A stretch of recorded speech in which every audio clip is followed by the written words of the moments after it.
This won't be of any use.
A voice that is not your own rises within your skull. You are no child of Duna. Leave now, or face his wrath.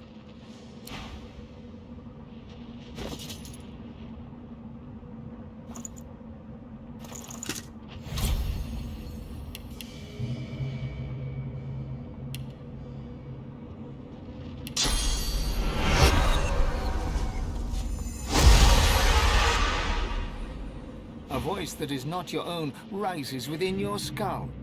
Enter freely, child of Duna, but bring none of foreign blood. They are not welcome.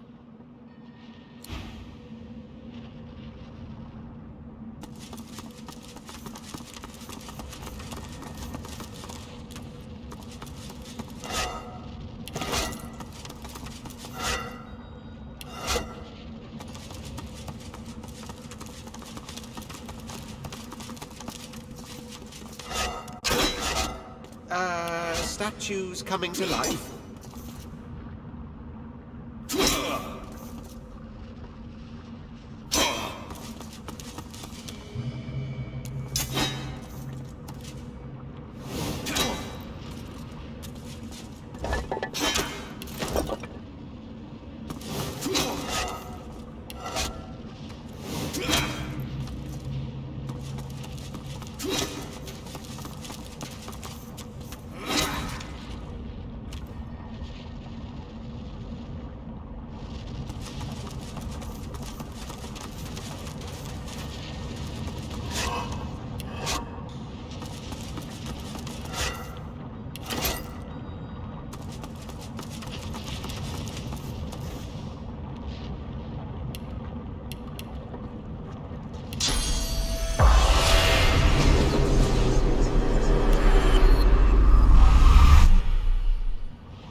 With great armored fists, the Knight of Duna pounds his own helmet rhythmically.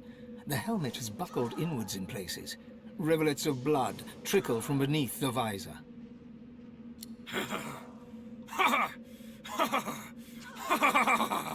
Come, hear my joke.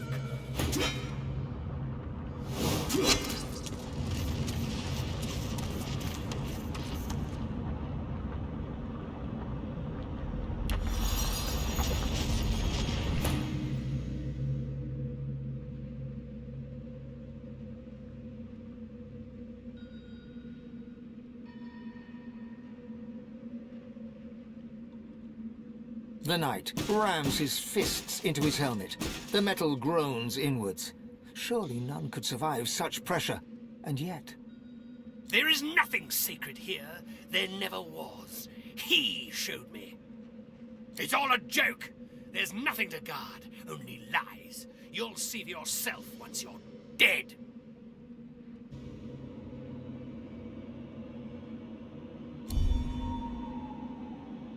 Enough words! Show me your steel!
Carved onto the face of the altar is a dedication.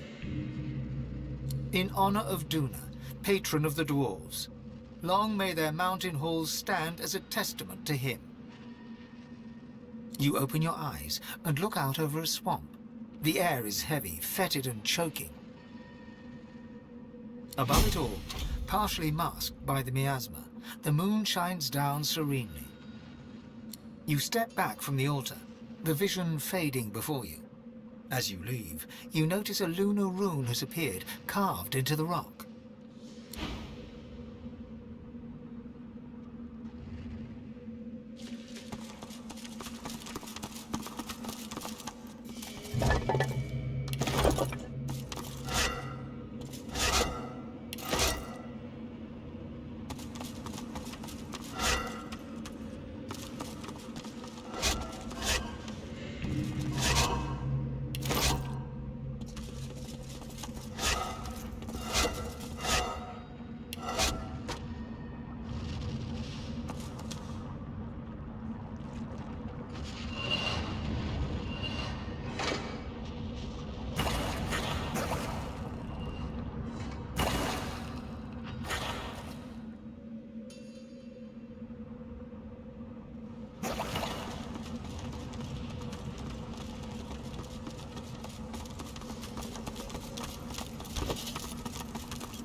Looks like those Blackring made a lethal enemy.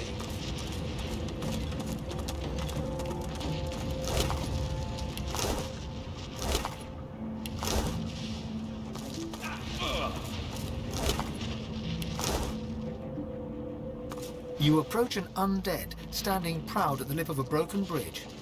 Understandably fearless of the fatal drop, she gazes into the lava sputtering below.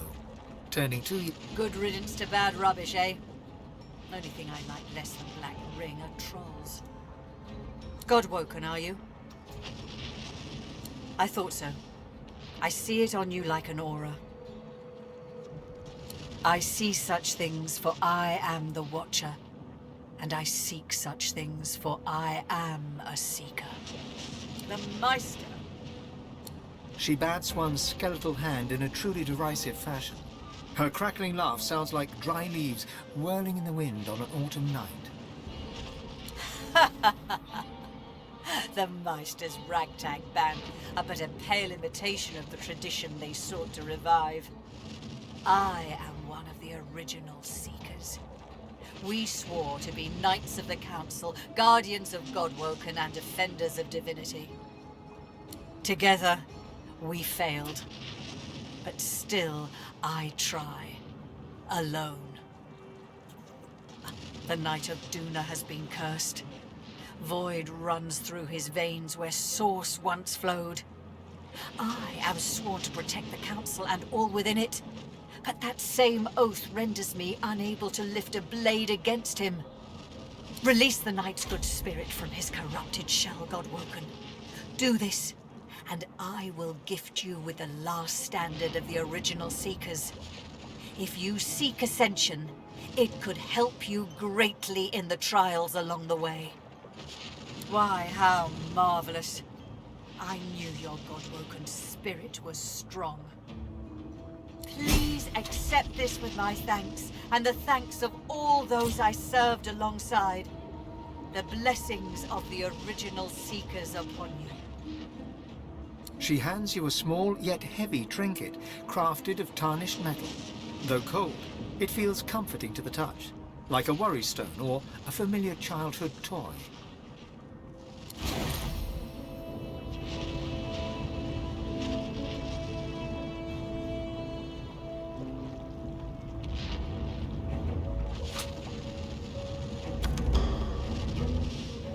There is another one ahead of you who I consider more fitting for ascension. But still, go in peace, Godwoken.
I must speak with this man. Please stay close and keep an eye out for assassins in the shadows. Very good. Now for some answers. Red Prince, at last we meet, or rather, meet with your awareness of my presence. How often I've stood by you but an arm's length away, a shadow within the shadows. And almost like meeting an old friend. His eyes are black holes in a black-skinned sky. He bows with the deference of a noble among nobles, swinging ever so playfully between sincerity and sarcasm. I suppose I should start with an apology for the attempts on your life.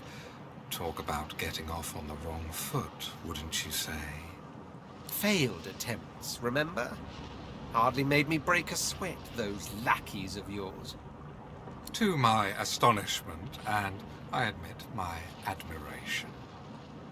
You may find this hard to believe, but given different circumstances, I would have been quite content to let you live.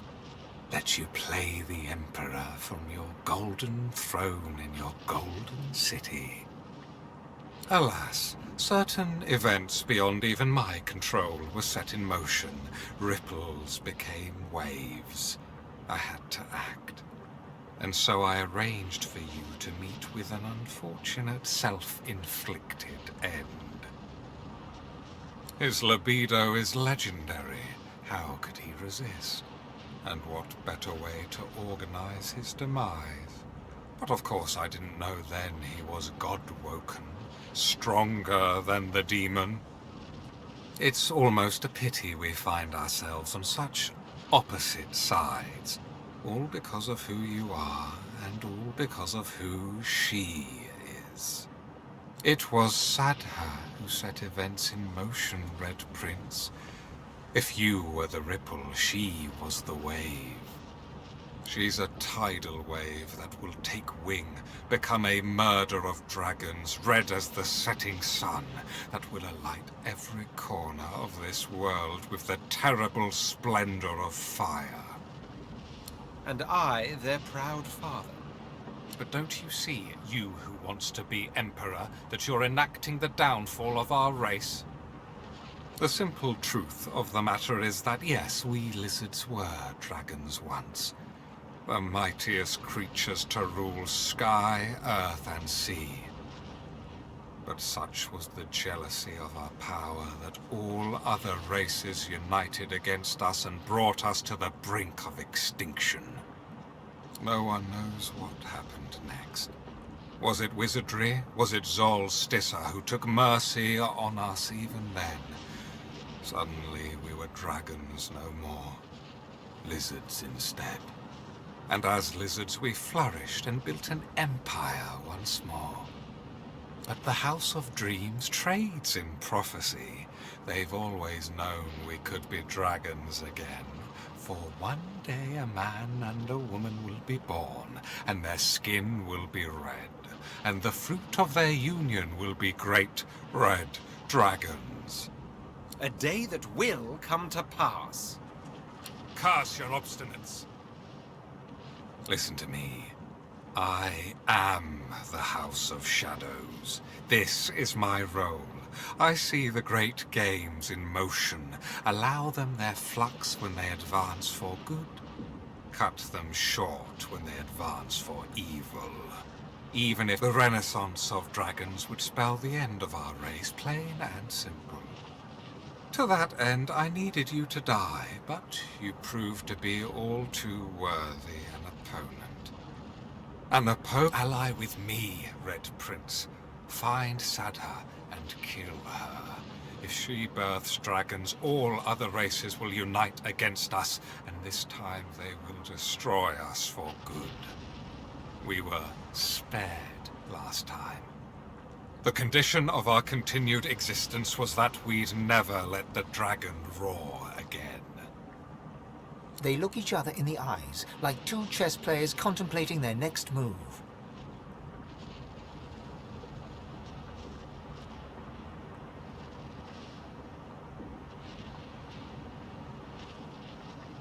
Actually, I think I'll call his bluff.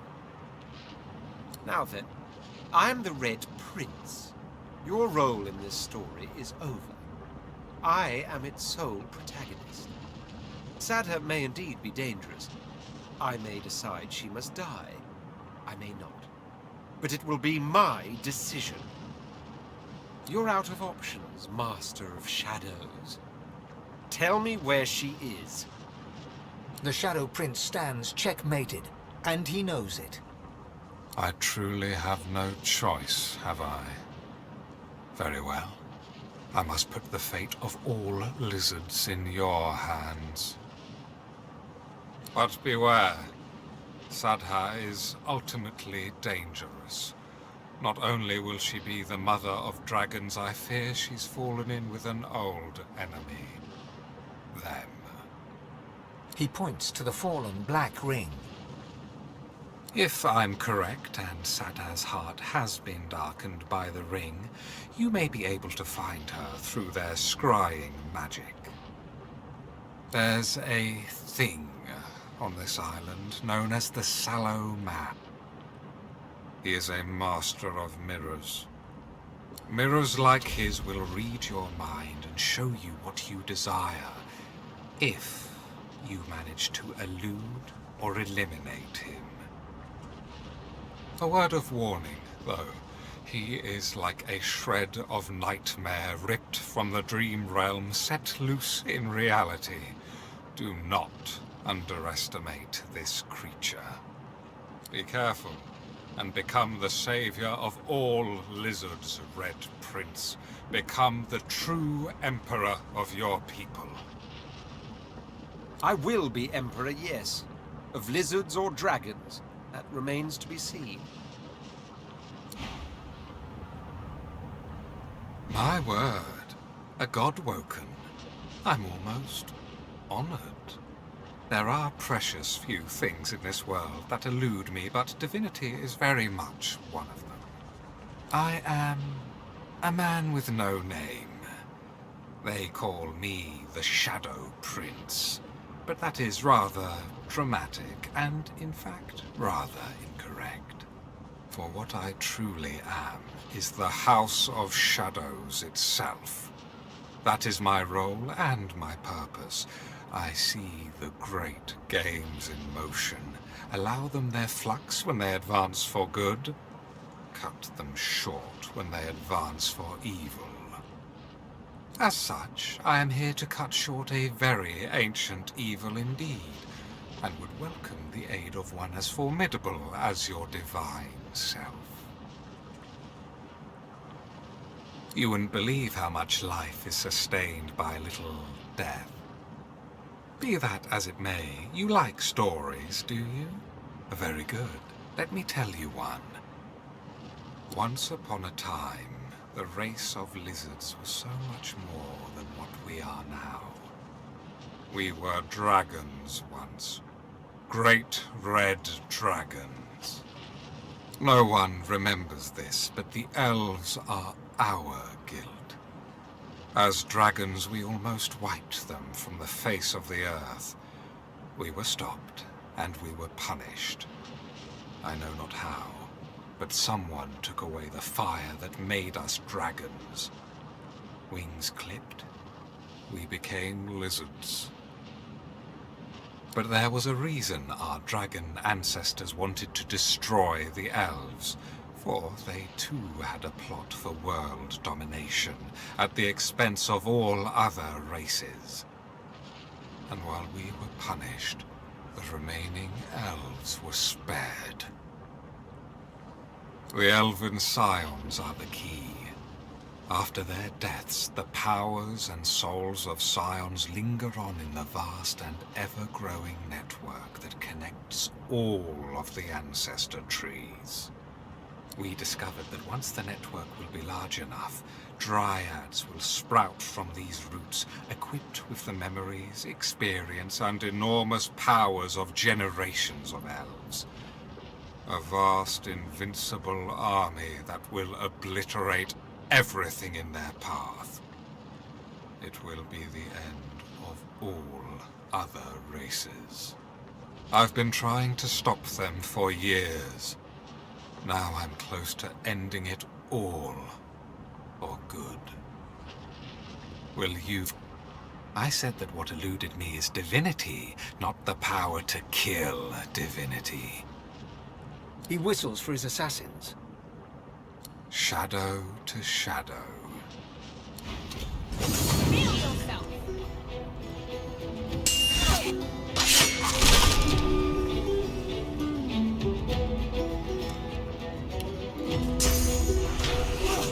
I'll yield to none.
yourself!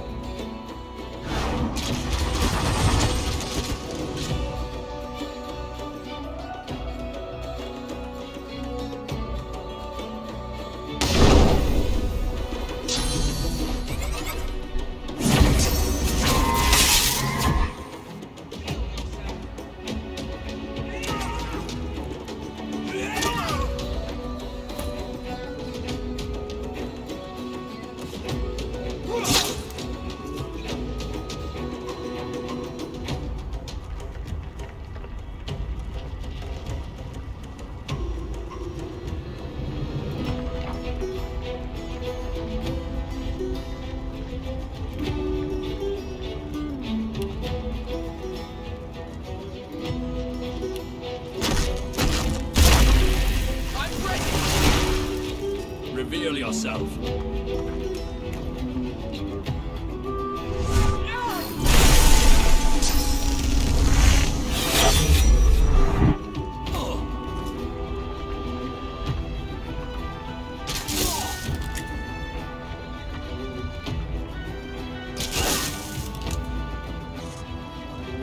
Drat!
Speaking of the wonders of Solstice, it's clear where her people get their feelings of supremacy from.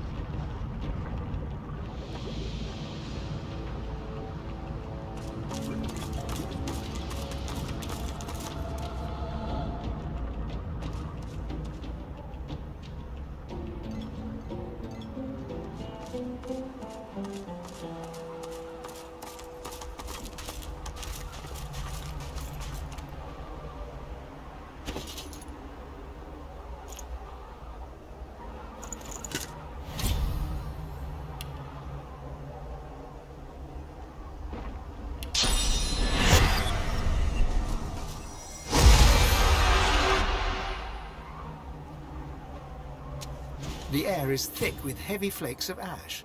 The altar before you seems to radiate heat as you approach.